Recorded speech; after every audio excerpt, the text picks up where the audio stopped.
Hi friends, எல்லாருக்கும் வணக்கம். எல்லாம் எப்படி இருக்கீங்க? நல்லா இருக்கீங்களா? என்ன பண்ணுறீங்க? சாப்பிட்டீங்களா ஃப்ரெண்ட்ஸ்? நம்ம வந்து இட்லி மாவு பிஸ்னஸ் பற்றி தான் பார்க்குறோம். நம்ம சேனலை வந்து ரேஷ்மா கூடலூர் சேனலை சப்ஸ்கிரைப் பண்ணுங்கள், லைக் பண்ணுங்கள், ஷேர் பண்ணுங்கள், கமெண்ட் பண்ணுங்கள். உங்களுக்கு ஏதோ டவுட்டாக இருந்தால் வீடியோ வந்து என்னால் அடிக்கடி போட முடியல. ஏன்னா எனக்கு வேறு என்ன சொல்கிறதுன்னு தெரியல. ஒரே விஷயமாலாம் கேட்டிருக்கீங்க. ஏற்கனவே வந்து கிரைண்டர் வந்து என்ன ப்ரைஸ்ன்னு சொல்லிட்டு கேட்டிருந்தீங்க. நான் ஏற்கனவே நிறைய டைம் வந்து கிரைண்டரோட ப்ரைஸ் சொல்லியிருந்தேன். மீண்டும் நான் சொல்கிறேன். கிரைண்டரோட ப்ரைஸ் வந்து 20,000க்குள்ளே தான். அப்போ நீங்கள் கணக்கு பண்ணிக்கோங்க. ஒரு 19,500 19,700 இவ்வளோ தான். எங்களுக்கு வந்து ஏற்றிட்டு வர்றதுக்கு சார்ஜ் பண்ணல. வண்டி சார்ஜெலாம் அவங்களே போட்டுக்கிட்டாங்க. அதனால் வந்து வண்டி சார்ஜ் இல்லை எங்களுக்கு. அதான் 20,000 ரூபாய். வேணால் நான் சொல்லியிருக்கேன் ஆயில் உள்ளது என்னது ஆயில் இல்லாமல் இருக்குது. 5 லிட்ரு கிரைண்டர் வந்து நான் ஒரு 5-6 கடைக்கு நான் போய் கேட்டதால் அங்கங்கேயும் ஒரு ரேட்டு சொன்னாங்க, அங்கங்கேயும் ஒரு விலை சொன்னாங்க. ஏன்னா அங்கங்கேயும் கிரைண்டரோட சைஸ் ஒன்றா இருந்தாலும் மாடல் வேறு மாடல் இருக்குது. சில கிரைண்டரில் வந்து மாவு சாய்க்கிற மாதிரி இருக்குது, சில கிரைண்டர் வந்து ஆயில் ஊற்றுற மாதிரி இருக்குது, சில கிரைண்டர் வந்து ஆயில் இல்லாமல் இருக்குது, சில பேர்த்து வந்து கட்டை போட்டிருக்கும், சில பேர்த்து வந்து செயின் போட்டிருக்கு கைப்பிடியில். இது வந்து கட்டை போட்டது. அதனால தான் நான் சொல்கிறேன். அவங்கவுங்க ஏரியாவில் எந்த மிஷின் வந்து அவைலபிளாக இருக்குதுன்னு தெரியல.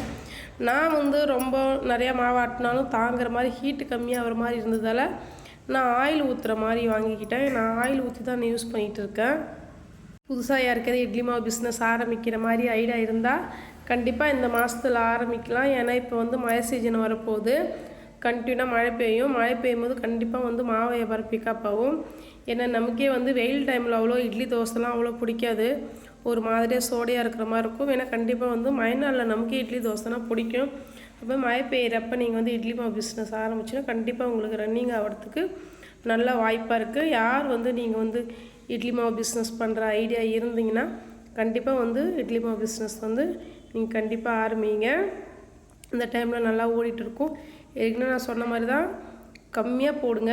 போட்டு ஃபஸ்ட்டு 2-3 கடைக்கு கொடுத்து பாருங்கள். கொடுத்து பார்த்துட்டு அதுக்கப்புறம் வந்து நீங்கள் ஆரம்பிங்க. உங்கள் சொந்த ஊரில் வந்து நீங்கள் கிராமத்தில் இருக்கிற மாதிரியா இருந்தால் கொஞ்சம் சிட்டி சைடு கூட போய் கேட்டு பார்த்து கொடுக்கலாம். இன்னொரு நான் விஷயம் என்ன சொல்கிறேன்னா, நம்ம பக்கத்து வீட்டில் இருக்கிறவங்கள நம்பியோ இல்லை நம்ம ஃப்ரெண்ட்ஸை நம்பியோ நம்ம சொந்தக்காரங்களை நம்பியோ கண்டிப்பாக பிஸ்னஸ் ஆரம்பிச்சிடாதீங்க. அவங்க ஸ்டார்டிங்கில் நம்ம ஆரம்பிக்கிறதுக்கு முன்னாடி என்ன சொல்லுவாங்கன்னா, நம்ம சொல்லுவோம் நான் இட்லி மாவு பிஸ்னஸ் ஆரம்பிக்கலான்னு இருக்கிறேன், நீட்டு வாங்குவோம். இல்லை கண்டிப்பாக நீங்கள் போடுங்க, நான் வாங்கிக்கிறேன்னு தான் சொல்லுவாங்க. ஏன்னா கண்டிப்பாக வாங்க மாட்டாங்க. அவங்கள நம்பி மட்டும் சொந்தக்காரங்களை நம்பியோ பக்கத்து வீட்டுக்காரங்களை நம்பியோ நீ கண்டிப்பாக வியாபாரத்தை ஆரம்பிச்சிடாதீங்க. ஃப்ரெண்ட்ஸை நம்பியோ ஆரம்பிச்சிடாதீங்க. உங்களால் முடிஞ்சால் டேலண்ட்டாக வெளியூரில் கூட போய் கொடுக்க முடிஞ்சால் கண்டிப்பாக வெளியூருக்காரங்களை நம்பி கண்டிப்பாக வியாபாரத்தை ஆரம்பிங்க. எனக்கு நான் வந்து நான் பட்ட அனுபவத்தில் தான் நான் உங்கள்கிட்ட வந்து ஷேர் பண்ணுறேன். நீங்கள் வந்து பக்கத்தில் வீட்டுக்காரங்களை நம்பி கண்டிப்பாக ஆரம்பிச்சிடாதீங்க. அவங்க ஃபஸ்ட்டு ஸ்டார்டிங்கில் நல்லா இருக்கிற மாதிரி தான் இருக்கும். 2 நாள் வாங்குவாங்க. ஸ்டார்டிங்கில் 2 நாளைக்கு வாங்குவாங்க. அதுக்கப்புறம் வந்து லைட்டாக குறை சொல்ல ஆரம்பிப்பாங்க. அதுக்கப்புறம் அது சொத்தை இது சொத்தைன்னு சொல்லுவாங்க. அதுக்கப்புறம் அவங்களே இவளாம் மாவு வந்து அரைச்சி விற்கிறா, நம்ம வீட்டுக்கே நம்மளால் அரைக்க முடியாதுன்ட்டு மறுநாள் அவங்க மாவு அரைச்சி முடியுதோ முடியலையோ அரைச்சி ஃப்ரிட்ஜில் வச்சுக்கிட்டு அவங்க சாப்பிடுவாங்க. ஏற்கனவே வந்து மாவு கடையில் தான் வாங்கிட்டு இருப்பாங்க, சரியாக வீட்டில் அரைக்கவே மாட்டாங்க. வேணும் நம்ம பிஸ்னஸ் ஆரம்பித்தோம்னா அவங்க மாவு அரைச்சி மாதக்கணக்கில் ஃப்ரிட்ஜில் வச்சுக்கிட்டு யூஸ் பண்ணுவாங்க. ஏன்னா இந்த டெக்னிக் வந்து நான் 1 இடம் 2 இடம் இல்லை, நான் 3 இடம் வீடு நான் மாறி வந்துட்டேன். 3 இடத்துலையுமே நான் பார்த்துட்டேன். பக்கத்தில் இருக்கிறவங்க ஸ்டார்டிங்கில் வாங்குவாங்க. அதுக்கப்புறம் 2 நாள் 3 நாள் போயிடுச்சுன்னா அரைக்க முடியாதவங்க கூட மாவை அரைச்சி வச்சுப்பாங்க, நம்மள்ட்ட வாங்க மாட்டாங்க.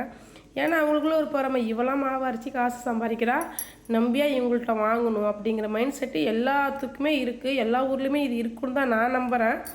ஸ்டார்டிங்கில் வாங்குவாங்க, அதுக்கப்புறம் வாங்க மாட்டாங்க. அதனால் நான் சொல்கிறேன், பக்கத்து வீட்டுக்காரங்களை நம்பி கண்டிப்பாக மாவு அரைக்காதீங்க. முடிஞ்சால் அடுத்த தெருவுக்கு போய் கொடுக்க முடிஞ்சால் கூட நீங்கள் மாவு அரைச்சி கொடுக்கலாம். இல்லை கடைக்கு நீங்கள் மொத்தமாக கொடுத்துடலாம், கடைக்காரங்க சேல்ஸ் பண்ணிவிடுவாங்க. அதை வச்சு தான் நான் சொல்கிறேன். இன்னொரு விஷயம், நான் இட்லி மாவு கொஞ்சம் ஏற்கனவே சொன்ன மாதிரி தான் கொஞ்சம் டல்லாக தான் கொடுத்துட்ருக்கேன். ஏன்னா நான் பெரிய கிரைண்டர் வச்சுருக்கிறதால டக்குன்னு வந்து இப்போ ஒரு 6 மகனி மாவு கூட எனக்கு அரைக்கிறதுக்கு ஒரு 3 ஹவர் 4 ஹவர் தான் தேவைப்படுது. அதுக்கப்புறம் நான் ஃபுல் டே ஃப்ரீயாக தான் இருக்கிறேன். சில டைம் அரிசி காலைல ஊற வச்சிடறேன். ஊற வச்சுட்டு 4 மணிக்கு மேலே தான், சாயந்தரம் 4 மணிக்கு மேலே தான் மாவு அரைக்க ஆரம்பிக்கிறேன். 4 மணிக்கு ஆரம்பிச்சுன்னா 6, 6:30க்கு முடிஞ்சது 7 மணிக்கு மாவு கடையில் போட்டுடுறேன். அப்படி இல்லையா நைட் அரிசி ஊற வச்சிடுறேன். காலையிலே 6 மணிக்கெலாம் ஏந்திரிச்சு சமைக்க ஆரம்பிக்கும் போதே கிரைண்டரில் மாவு போட்டுறேன். 10 மணி இல்லை 10 மணிக்குள்ளேவே 8 மணிக்கெலாம் மாவு அரைச்சி முடிச்சிடுறேன். அப்புறம் மாவு போட்டால் ஃபுல் டே ஃப்ரீயாக இருக்கிறதால சரி ஏற்கனவே நான் வந்து துணி தச்சிக்கிட்டு தான் இருந்தேன். நான் டைலர் தான். இட்லி மாவு பிஸ்னஸ் வந்து இப்போ புதுசாக ஆரம்பித்தது தான். சரி அதனால் வந்து நான் வீடு வந்து 2வது மாடியில் குடியிருக்கிறதால அவ்வளோ யாரும் எனக்கு தைக்க வரதில்லை. ஏன்னா இப்போ ஏரியாவும் நான் புதுசாக மாறி வந்துட்டேன். துணி தைக்கிறதுலாம் சீக்கிரம் அவ்வளோ யாருமே கொடுக்க மாட்டாங்க. நான் ரொம்ப நாள் வரைக்கும் வந்து துணி தைக்காமல் தான் இருந்தேன்.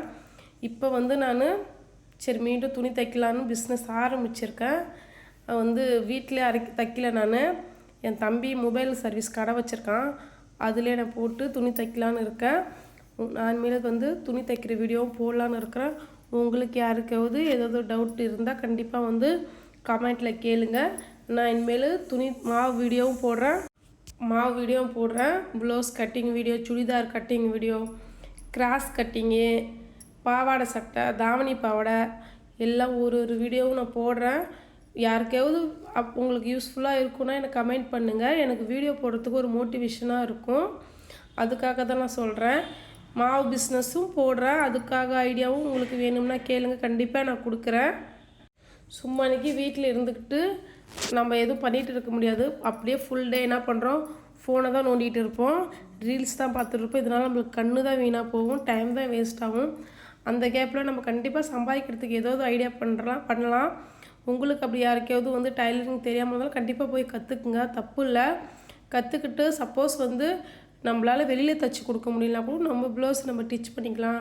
நம்ம சுடிதாரை வந்து நம்ம தையல் அடிச்சுக்கலாம், நைட்டி தையல் அடிச்சுக்கலாம். நம்ம குழந்தைங்க ட்ரெஸ்ஸு கிழிஞ்சிருந்தால் நம்ம தைச்சிக்கலாம். வெளியில் போய் கொடுக்குறதும் இல்லாத நம்ம காசு செலவாகவும் டைம் வேறே வேஸ்ட்டாகவும் நம்ம ரொம்ப சிறப்பேசாமல் லாங்கில் தைப்பாங்க, அங்கெல்லாம் எடுத்துகிட்டு போகிற மாதிரி இருக்கும். அதுக்கு தான் நான் சொல்கிறேன். முடிஞ்ச அளவுக்கு உங்களுக்கு எந்த பிஸ்னஸ் கம்ஃபர்டபுளாக இருக்கோ தைரியமாக வந்து கற்றுக்குங்க, செய்யுங்க.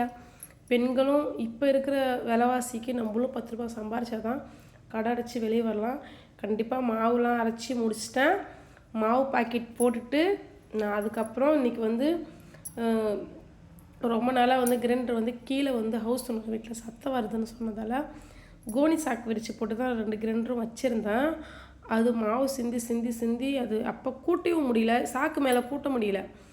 அதனால் வந்து கோனி சாக்கு மேலே வந்து மாவெல்லாம் பட்டு ஒரு மாதிரியாக ஃபுல்லாக ஒரு அசிங்கமாக இருக்கிற மாதிரி இருக்குது. அதனால் வந்து ஃபுல்லாக க்ளீன் பண்ணலான்னு இருக்கோம். கண்டிப்பாக க்ளீன் பண்ணுற வீடியோவை நான் போடுறேன் பாருங்கள். இது வந்து எவ்வளோ மாவு நான் ஊற வச்சுருக்கிறேன்னா, இது எப்பவுமே சொல்கிற மாதிரி 6 மகாணி அரிசி தான். கண்டிப்பாக இதில் 21 பாக்கெட்டு 20 பாக்கெட்டு மாவு கண்டிப்பாக வரும். இது வந்து நான் எப்பயுமே ஊற வைக்கிற மாதிரி அளவு தான் ஊற வச்சுருக்கேன். 6 மகாணி அரிசிக்கு 1/2 கிலோ உளுந்து தாங்க நான் போட்டிருக்கேன். எப்பயுமே நான் சொல்கிற மாதிரி தான், புதுசாக எதுவும் நான் சொல்லலை. மாவு வந்து எனக்கு இப்போ கொஞ்சம் ஓடுது, ஏன்னா மழை சீசன் வந்ததால். இப்போன்னு இல்லை, எப்பயுமே மழை சீசன் வந்தால் என்னால் மாவு அரைச்சி குடிக்கவே முடியாது, அவ்வளோ வேலை வரும். ஏன்னா இப்போ கொஞ்சம் மழையும் வெயிலுமா கலந்துருக்கிறதால திருப்பியுமே கொஞ்சம் மழை நடுவில் பெஞ்சிட்டு இருந்தப்போ நல்லா வியாபாரம் ஓடுனுச்சு. இப்போ திருப்பி வெயில் ஸ்டார்ட் ஆகிடுச்சி. வெயில் ஸ்டார்ட் ஆனது கொஞ்சம் டல்லாக தான் இருக்குது. எனக்கு இனிமேல் ஒன்றும் பிரச்சனை இல்லை. மாவு பிஸ்னஸ் இருந்தாலுமே இல்லைனாலும் மாவு கேட்குறப்ப மாவு அரைச்சி கொடுத்துக்கிட்டு மீதி டைமில் வந்து பழைய மாதிரியே ப்ளவுஸ் ஸ்டிச் பண்ணலான்னு முடிவு பண்ணிட்டேன். ஏன்னா சாதா ப்ளவுஸ்க்கே வந்து எங்கள் ஊரில் வந்து 100 ரூபா வாங்குறாங்க, லைனிங்க்கு வந்து 200 ரூபா. இதில் நம்ம லேஸு டிசைன்லாம் வச்சா 300 ரூபா 350 ரூபா 400 ரூபா வரைக்கும் வரும். அதனால் வந்து சரி எனக்கும் ரொம்ப சிரமமாக இருக்குது, ரொம்ப ஒன்றும் முடியல. வாடகை கட்டணும், கரண்ட் பில்லு கட்டணும், பாப்பாவுக்கு ஸ்கூல் ஃபீஸ் கட்டணும், சிரமமாக இருக்குது. அவரும் ஒண்டி சம்பாரித்து ஒன்றும் மேனேஜ் பண்ண முடியல. நான் இட்லி மாவு அரைச்சாலும் அதில் முதல் போடுறதா இருக்குது, கரண்ட் பில்லு வருது, உளுந்து வாங்கணும், வெந்தயம் வாங்கணும், அரிசி வாங்கணும். அதில் முதல் போக எனக்கு வந்து கிடைக்கிற லாபம் கொஞ்சம் கம்மியாக தான் இருக்குது. அதனால் வந்து இப்போ துணினா நமக்கு ஒன்றும் பெருசாக உழைப்பு தான் போடணும், பெருசாக ஒன்றும் நமக்கு வந்து முதல் போடணுன்னு இது இல்லை. வேணால் எனக்கு இடுப்பு வலியால் தான் நான் தைக்கல. ஒரு நூல்கண்டு 5 ரூபாய்க்கு வாங்கினா போதும், நம்ம 100 ரூபாய்க்கு ப்ளவுஸ் ஸ்டிச் பண்ணிடலாம். இப்போ வந்து ஒரு சாதா ப்ளவுஸ் வந்து லைனிங் இல்லாமல் ஸ்டிச் பண்ணுறதுக்கு 1/2 hour தான் ஆகும். அப்படியே கொஞ்சம் முன்ன பின்னா ஒரு 30லேருந்து 40 நிமிஷத்துக்குள்ளே தான் நமக்கு ஆகும். அதே ஒரு லைனிங் ப்ளவுஸ்னால் ஒரு 1 ஹவர்னு வச்சுக்கலாம். அதுக்கப்புறம் டிசைன் ப்ளவுஸ்னால் அதுக்கு தக்கன டைமு தான். அதனால் நமக்கு அதில் உழைப்பு தான் முக்கியம். நல்லா உடம்பு நம்ம உழைச்சோம்னா கண்டிப்பாக வந்து நல்லா சம்பாதிக்கலாம். சரி, நமக்கு தெரிஞ்ச தொழில், நல்லா சம்பாதிச்ச தொழில் இந்த மாவு பிஸ்னஸ் ஆரம்பித்து நம்ம கற்றுக்கிட்ட எனக்கு பிடிச்ச தொழிலுன்னு சொல்லலாம்.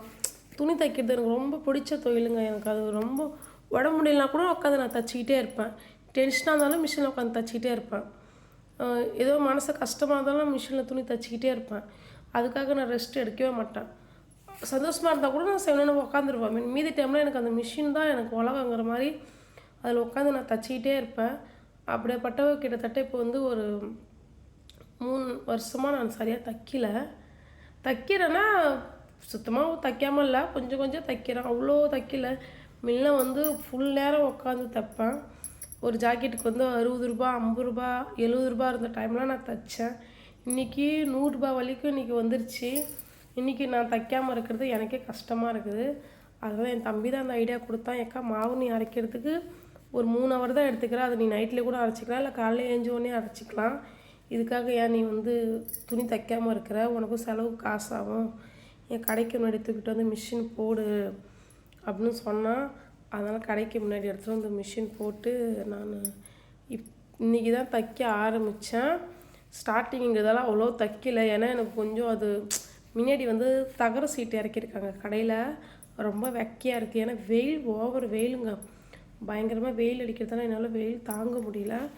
அதனால் இன்றைக்கி வந்து ஒரு சாதா ப்ளவுஸு, லைனிங் ப்ளவுஸு பாதி தான் முடித்தேன். டயர்டாகிடுச்சு. அப்புறம் நான் வந்து கடவுளில் போயிட்டு ஃபேன் போட்டு படுத்துக்கிட்டேன்.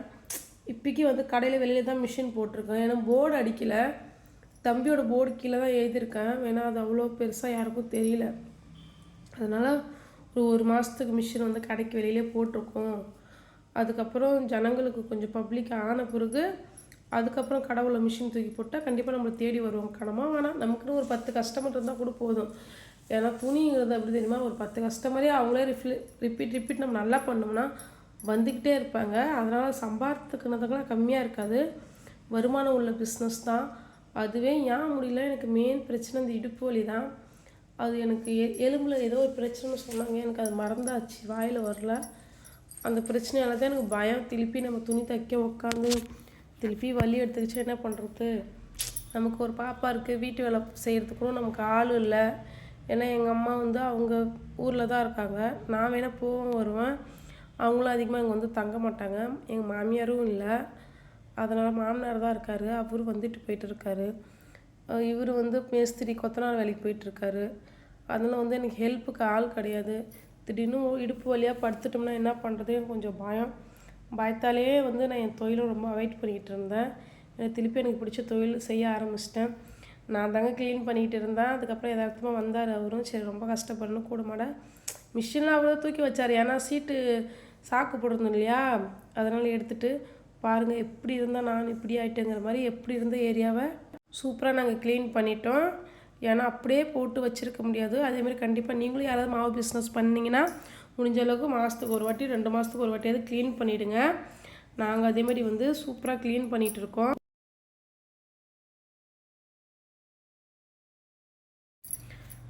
செவுத்தில் தாங்க நிறையா வந்து ஒரு மாதிரியாக அடிச்சிருந்தது. அப்பப்போ நான் வந்து கிரைண்டர் துடைக்கும் போதெல்லாம் துடைப்பேன் தான், இருந்தும் வந்து கிரைண்டர் வந்து இடிக்கிறதால அவ்வளோ நான் என்னால் க்ளீன் பண்ண முடியல.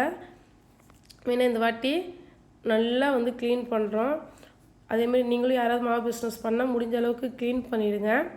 என் சேனலை பிடிச்சிருந்தா லைக் பண்ணுங்கள், ஷேர் பண்ணுங்கள். மீண்டும் சொல்கிறேன், கமெண்ட் பண்ணுங்கள். எனக்கு கமெண்ட் பண்ணால் தான் ஒரு அடுத்த வீடியோ போடுறதுக்கு ஒரு மோட்டிவேஷனாக இருக்கும்.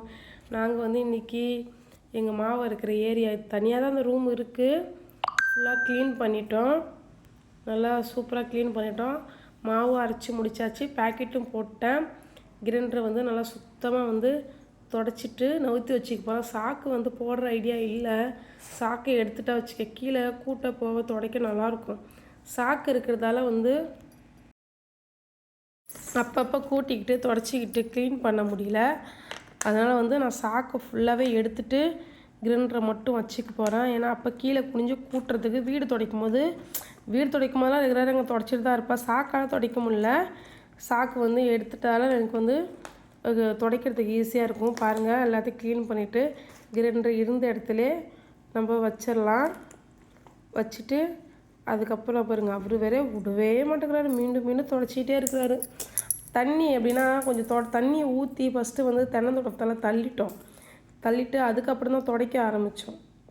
துடைக்க ஆரம்பித்ததால தான் தண்ணி கொஞ்சம் இருக்கிறதால அவர் திருப்பி திருப்பி துடைச்சிட்டு இருக்கிறாரு. இப்போ பாருங்கள், நல்லா பளபளன்னு சூப்பராக இருக்கா எங்கள் வீடு.